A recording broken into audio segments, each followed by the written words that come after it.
Bonjour à tous.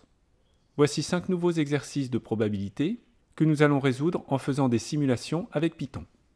Avant de commencer, faisons une petite mise au point. Donc déjà, il existe une théorie rigoureuse, donc due à Kolmogorov, pour faire des calculs de probabilité à partir de probabilités connues. Par exemple, on dira que chaque face d'un dé a une chance sur 6 d'apparaître. Donc on est dans un modèle mathématique abstrait. Et dans le cas d'un problème concret, la question est de comment évaluer ces probabilités. Pour ça, on utilise les statistiques et on va regarder quelle est la fréquence de réalisation d'une expérience réelle, qu'on va répéter de nombreuses fois.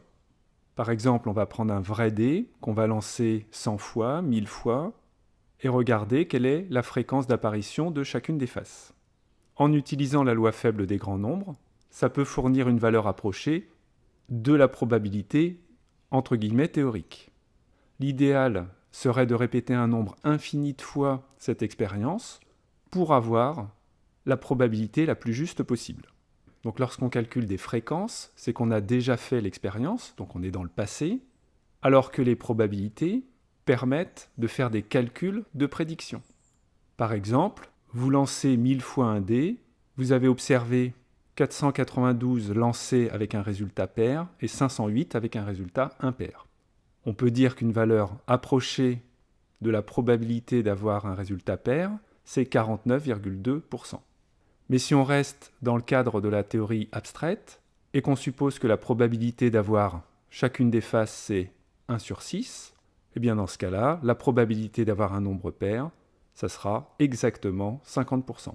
Donc pour les exemples que je vais vous donner, ils sont généralement difficiles, voire très difficiles à résoudre à la main, c'est-à-dire dans le cadre de la théorie des probabilités. Il faut savoir bien utiliser les lois de probabilité, faire des calculs de combinaison, des sommes infinies, des intégrales. Nous, ce que l'on va faire, c'est réaliser des expériences en grand nombre, par exemple 5000 fois, 100 000 fois, 1 million de fois, et on va ensuite constater le résultat. Combien on a eu de succès, quelle est la moyenne obtenue. Et ce résultat ne sera donc pas exact, mais sera une valeur approchée du résultat théorique. Alors commençons par l'exercice classique des anniversaires. À partir de combien de personnes, la probabilité qu'au moins 2 d'entre elles aient le même jour d'anniversaire est supérieure à 50%. Et on va considérer qu'il y a 366 jours dans l'année. Alors commençons notre programme Python. Donc on aura besoin de tirer les jours d'anniversaire des personnes. Pour ça, j'importe la bibliothèque random. Et on va regarder ce qui se passe si on met n personnes dans une pièce. Donc à chacune des personnes, donc 1, 2 jusqu'à n, on va associer un numéro qui va correspondre au jour dans l'année où la personne est née. Donc par exemple, 1, ça veut dire le 1er janvier, 2, le 2 janvier, jusqu'à 366. Donc celui-ci est par exemple né le 270e jour de l'année, jusqu'au dernier, je vais mettre 73. Donc on aura besoin de mémoriser des jours. Donc j'initialise jour avec une liste vide. On va maintenant parcourir les n personnes. Donc j'ai noté de 1 à n, mais en utilisant range, ça veut dire de 0 à n-1, mais bien entendu, ça revient au même. On choisit au hasard un nombre entre 1 et 366 pour la personne i. Et on va regarder si ce jour d'anniversaire est déjà dans les jours d'anniversaire précédents. Si c'est le cas, eh bien je viens de trouver une personne qui a le même jour d'anniversaire qu'une autre personne. Donc on va dire qu'il y a un succès, donc on va renvoyer 1, quand au moins 2 personnes sont nées le même jour. Donc avec return, on va sortir de la fonction succès. Sinon, eh bien on va ajouter le nouveau jour dans la liste des jours qui ont déjà été tirés. Si on arrive à sortir de cette boucle, c'est-à-dire si on n'a jamais retourné 1, c'est que les n personnes qui étaient dans la salle avaient des jours d'anniversaire différents. Et dans ce cas-là, on va retourner 0. Donc maintenant, il faut qu'on répète cette expérience un certain nombre de fois pour avoir une idée de la probabilité qu'au moins 2 soient nés le même jour. Donc je définis une fonction que j'appelle simule, toujours pour les n personnes. On va regarder le nombre de fois où 2 sont nés le même jour. On va faire 5000 simulations, ça bien entendu on pourra le changer.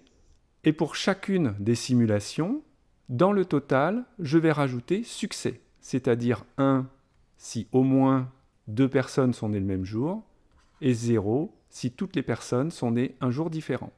Et on va retourner le nombre de succès sur le nombre de simulations, qui va nous donner une valeur approchée de la probabilité que l'on cherche. On va définir notre programme principal que j'ai appelé Go. Donc la question c'est à partir de combien de personnes la probabilité va être supérieure à 50%. Donc il faut au minimum 2 personnes dans la pièce et au maximum 367. Donc on va partir de mini, maxi avec 2 et 367. Et au lieu de tester les simulations pour 2 personnes, 3 personnes, etc. en augmentant petit à petit, on va essayer d'aller plus vite et de regarder à chaque fois la valeur qui est entre les deux. Donc ce qu'on appelle la méthode par dichotomie. Donc on va dire, tant que le maxi moins le mini est plus grand que 1, donc on va prendre le milieu, mini plus maxi divisé par 2, et on va lancer la simulation pour ces n personnes. Donc ça va me donner une probabilité approchée. Donc cette notation, si vous ne connaissez pas, les accolades, ça correspond aux paramètres que l'on met dans format. Donc le n, ça voudra dire n personnes, 2 points. Ensuite, comme p est un nombre entre 0 et 1, je l'ai multiplié par 100 pour pouvoir l'écrire en pourcentage. Et l'écriture ici signifie qu'on a un nombre décimal, donc float, avec 2 décimales. Et 3, c'est pour avoir 3 chiffres devant.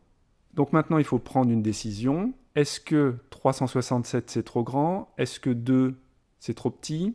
Donc si la probabilité est supérieure à 0,5, donc 50%, ça veut dire qu'en prenant le milieu ici, on dépassait déjà 50%. Donc lui, forcément, il va être aussi plus grand que 50%. Donc j'enlève le maxi et maintenant le maxi c'est n. Inversement, lorsque je prends n, si je vois que lui est plus petit que 50%, ça veut dire que lui sera aussi plus petit que 50%. Donc je change le minimum et ça devient n.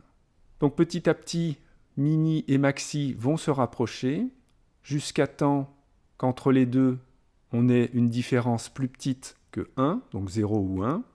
Et dans ce cas-là, on va retourner n. Donc j'ai rentré le programme. Il me reste à lancer la fonction par Go. Là, il m'affiche les nombres de personnes et les pourcentages obtenus. Et vous voyez qu'en quelques lignes, il est arrivé à 23 personnes, où il a trouvé que dans un peu plus de 50% des cas, il y avait 2 individus nés le même jour. Je vous donne la formule théorique qui donne la probabilité lorsqu'il y a n personnes dans la salle, et vous pourrez voir que la bonne réponse est effectivement 23 personnes. Deuxième exemple, on lance simultanément 5 dés équilibrés. Quel est en moyenne le nombre de faces différentes observées? Et on pourra regarder le cas où il n'y a qu'un seul dé, 10 dés, 20 dés. Donc concrètement, je lance 5 dés et j'obtiens les faces suivantes. La question est de savoir en moyenne quel est le nombre de faces différentes. Donc là j'ai un 2, un 5, 5 je l'ai déjà, un 1 et un 2 que j'ai déjà. Donc là, j'ai obtenu 3 faces différentes. Donc ça peut aller de 1 face à 5 faces, mais en moyenne, quel est ce nombre? Alors commençons à écrire notre programme. Donc on va tirer des nombres entre 1 et 6, et un lancer d'un certain nombre de dés. Donc je mets n, puisqu'on nous demande ensuite pour 1 dé, 10 dés ou 20 dés. Ça va consister à mémoriser les faces dans une variable que j'ai appelée tirage. Et pour chacun des dés, on tire une valeur entre 1 et 6, et si la valeur qu'on obtient n'est pas dans les tirages précédents, on va ajouter cette valeur au tirage. Donc pour notre exemple, tirage sera égal à 2, ensuite 2,5, et quand il va voir le 5, il ne va pas le rajouter dans la liste. Ce qui m'intéresse à la fin de la boucle, c'est de savoir combien d'éléments il y a dans tirage, donc on va retourner la taille de la liste. Le programme principal, on va mettre comme paramètre 5, puisque c'était ça l'énoncé, mais on pourra le changer en lançant Go. On va faire 50 000 simulations, et pour trouver la moyenne du nombre de faces, je vais déjà mettre 0 dans une variable que j'appelle face. On fait nos 50 000 simulations et dans face, on va ajouter le nombre de faces que l'on a obtenues dans cette expérience-là. Et on retourne la moyenne, c'est-à-dire face divisé par le nombre de simulations. Donc j'ai rentré le programme, je vais taper Go et je trouve 3,59. Je l'avais lancé une autre fois, j'avais trouvé 3,58,9, donc à peu près pareil. Si on le lance avec le paramètre 1, je vais obtenir une seule face. On peut vérifier que Go 1 nous renvoie bien 1. Maintenant, si vous lancez simultanément 10 dés, en moyenne, vous aurez combien de faces différentes? On pourrait se dire on va obtenir les 6 faces. Eh bien, on est plutôt à 5 faces. C'est-à-dire que vous n'aurez pas les 6 chiffres entre 1 et 6. Et si on le fait avec 20, on est en moyenne à 5,8 faces différentes. Je vous donne la formule théorique pour ND et vous pourrez vérifier qu'en remplaçant n par 5, 1, 10, 20, vous obtenez des valeurs très proches de celle-ci. Troisième exemple, le spaghetti. Alors vous allez voir que c'est assez étonnant. Première version de l'énoncé, on casse un spaghetti en 3 morceaux au hasard. Quelle est la probabilité de pouvoir former un triangle avec les 3 éléments? Donc on a un spaghetti, on le casse au hasard en 3 morceaux. Quelle est la probabilité que l'on puisse faire un triangle avec ces 3 morceaux? Donc on peut imaginer qu'on l'a cassé de cette façon-là, et là on voit qu'on est bloqué, on ne peut pas faire un triangle avec ces 3 morceaux. Donc pour savoir si on peut faire un triangle, si j'appelle petit a, petit b, petit c, il faut que chaque côté soit plus petit que la somme des deux autres. Donc si j'en écris 1, il faut que a soit plus petit que b plus c. Mais il faut également que b soit plus petit que a plus c, et pareil avec le c.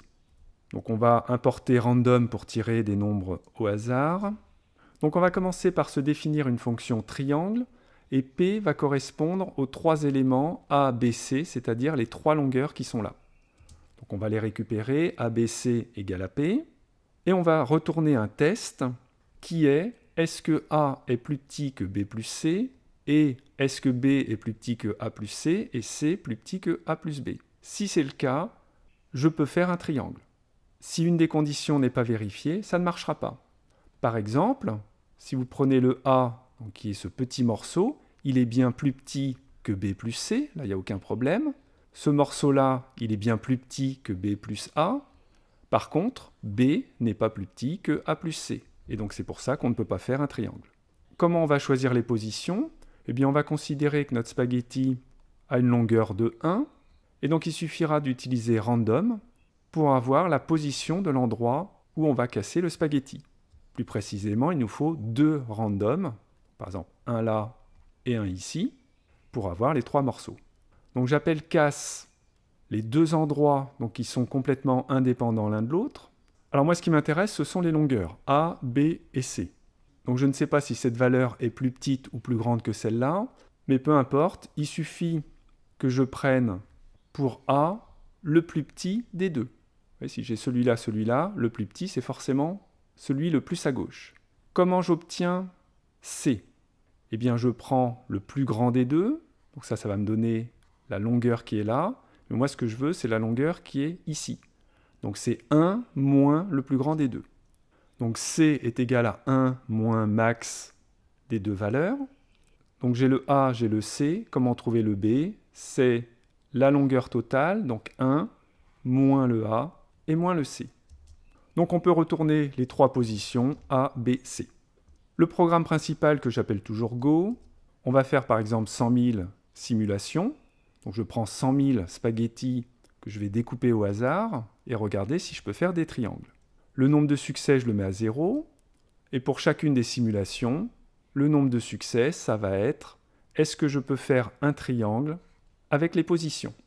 Donc on voit que le ABC va aller en paramètres dans triangle. Donc on va les récupérer à cet endroit. En sortant de cette boucle, je retourne le nombre de succès sur le nombre de simulations et on va regarder ce que ça donne. Donc je vais lancer le programme, Go. Il trouve à peu près 0,25 et le résultat théorique est effectivement une chance sur 4, c'est-à-dire 25%. Alors voyons une deuxième version de cet exercice. on casse un spaghetti en 2 morceaux au hasard, et ensuite, on prend le plus grand des 2 morceaux que l'on va également casser en 2. Donc au lieu de casser en 3 morceaux directement, on a notre spaghetti qu'on casse uniquement en 2, et on regarde quel est le plus grand des 2 morceaux. C'est celui-ci, et c'est ce morceau-là que je vais casser en 2. La fin est la même, est-ce que je peux former un triangle ou pas? Alors voyons comment on peut simuler cette expérience. Donc on a toujours notre fonction triangle. Par contre, ce qui va changer, c'est la position des cassures. Donc on va commencer par casser notre grand spaghetti à une position aléatoire, par exemple là. Et ensuite, comment choisir le morceau le plus grand? Bien forcément, il y en a un des deux qui doit être plus grand que 0,5, donc la moitié du spaghetti. Donc on peut faire si la valeur que j'ai obtenue est plus grande que 0,5. Par exemple, on aurait cassé à cet endroit-là. Ça veut dire qu'il va falloir maintenant couper en 2 la portion qui est là. Sinon, eh bien, c'était la portion qui est ici. Alors maintenant, comment prendre au hasard un nombre entre 0 et casse 1? Eh bien, random, ça va être un nombre entre 0 et 1. Si vous le multipliez par casse 1, vous aurez bien un nombre entre 0 et casse 1. Donc la deuxième casse sera forcément entre les deux. Si maintenant casse 1 était à cet endroit-là, donc il faut que je tire un nombre entre casse 1 et 1. Donc je vais partir de casse 1. La longueur qui est là, c'est 1 moins casse 1 fois un nombre au hasard. Et ça va me donner la nouvelle cassure. Donc j'ai casse 1, j'ai casse 2. On fait comme tout à l'heure. On prend le plus petit des deux pour avoir la première longueur. 1 moins le plus grand des deux pour avoir C. Et B, c'est 1 moins A moins C. Le programme Go, c'est le même. Et on se dit qu'on va peut-être obtenir la même chose. Donc si je fais Go et que je lance, je trouve 0,385. Je relance une fois. 0,385. Donc on est finalement loin des 25% de tout à l'heure. Et la réponse théorique est 2 logarithme de 2 moins 1, c'est-à-dire 0,39, donc 39%. Quatrième exemple, quel avion choisir? Donc on a 2 avions A et B qui ont respectivement 4 moteurs et 2 moteurs. Chaque moteur a une probabilité petit p, donc on ne connaît pas, de tomber en panne. Et un avion arrive à destination si moins de la moitié de ses moteurs tombent en panne. Donc ça veut dire que pour l'avion A, qui a 4 moteurs, il arrivera à destination s'il y a 0 moteur en panne, 1 moteur en panne. Par contre, s'il y a 2 moteurs en panne, il n'arrivera pas à destination puisqu'on veut qu'il y ait moins de la moitié. Donc la moitié de 4, c'est 2, donc on veut moins de 2 moteurs en panne. Et pour l'avion B, qui n'a que 2 moteurs, donc il arrivera à destination s'il y a 0 moteur en panne, mais il n'arrivera pas à destination s'il y a 1 moteur en panne. Quel avion choisir? Donc si on regarde que la première ligne, on se dit qu'il vaut mieux avoir un avion avec 4 moteurs qu'un avion avec 2 moteurs. Mais attention, chaque moteur a une probabilité petit p, et le petit p, on ne le connaît pas. Donc peut-être que ça va dépendre de la probabilité de tomber en panne. Alors on peut commencer par se créer une fonction que j'ai appelée arrive-avion, qui va nous renvoyer vrai si l'avion arrive à destination et faux sinon. Donc m, c'est le nombre de moteurs, et p, c'est la probabilité qu'un des moteurs tombe en panne. Donc on part au début avec aucune panne, et pour chacun des moteurs, il va tomber en panne ou pas, suivant la probabilité p. On écrit tout simplement random plus petit que p. Donc la probabilité que ce test soit vrai, elle est de p%. Donc je tire un nombre au hasard, s'il est plus petit que p, eh bien ce moteur-là sera en panne. Donc le nombre de pannes augmente de 1. Je fais ça pour tous les moteurs, et je renvoie la valeur du test, qui sera vrai ou faux, suivant que le nombre de pannes est strictement plus petit que le nombre de moteurs divisé par 2 ou pas. Alors pour savoir quel avion choisir lorsque la probabilité est petit p, on va se définir une fonction que j'appelle choix lorsque j'ai la probabilité p. On va faire 50 000 simulations. On va compter combien de fois l'avion A et B sont arrivés à destination. Donc au début 0. On lance nos 50 000 simulations et je rajoute dans A arrive avion lorsqu'il y a 4 moteurs avec le paramètre P. Je fais pareil pour B, quand il y a 2 moteurs avec P. Et en sortie, il faut que je fasse un choix. Est-ce que je dois prendre l'avion A, l'avion B ou éventuellement, peu importe. Si A est égal à B, donc les deux avions sont arrivés le même nombre de fois, on va retourner AB, c'est-à-dire prenez l'avion que vous voulez. Si A est arrivé plus souvent que B, on va renvoyer l'avion A, sinon on va renvoyer l'avion B. Donc pour le programme principal que j'appelle Go, on va faire varier P de 0% à 100% et on va regarder à chaque fois quel avion il est préférable de choisir. Donc on va se mettre une petite phrase. Si P est égal à P%, prendre l'avion, et le paramètre ici, ça va être quel choix je dois faire pour P divisé par 100. Je divise par 100 puisque là j'ai pris un nombre entier entre 0 et 101. Donc si je lance le programme, pour 0%, il nous dit prenez l'avion A ou l'avion B. Ensuite, prenez l'avion A, donc celui qui a 4 moteurs. Donc ça reste pour l'instant avec l'avion A. Est-ce que ça va changer? 60%. Et à partir d'un moment, il nous dit prenez l'avion B. Donc si je remonte, on voit que vers les 66-67%, il nous conseille de prendre l'avion B. Et on peut montrer de façon théorique que si P est égal à 2 tiers, c'est là où on va passer du choix A au choix B pour l'avion. Pour terminer, je vous donne l'énoncé de l'exercice sans sa solution, donc je vous laisse chercher, vous mettrez vos résultats en commentaire. On a une urne qui contient 10 boules numérotées. On tire 3 fois de suite une boule avec remise. Quelle est la probabilité d'obtenir 3 nombres dans un ordre strictement croissant? Par exemple, vous tirez le 7, ensuite vous tirez le 6. Bien, vous voyez que c'est perdu. Il faut que les nombres soient par ordre croissant. Donc si vous avez tiré un 7, il fallait avoir un 8, un 9 ou un 10. Et même question dans un ordre croissant au sens large, c'est-à-dire que vous tirez par exemple un 6, encore un 6 et un 8. Donc là, vous avez un tirage qui est bien croissant au sens large.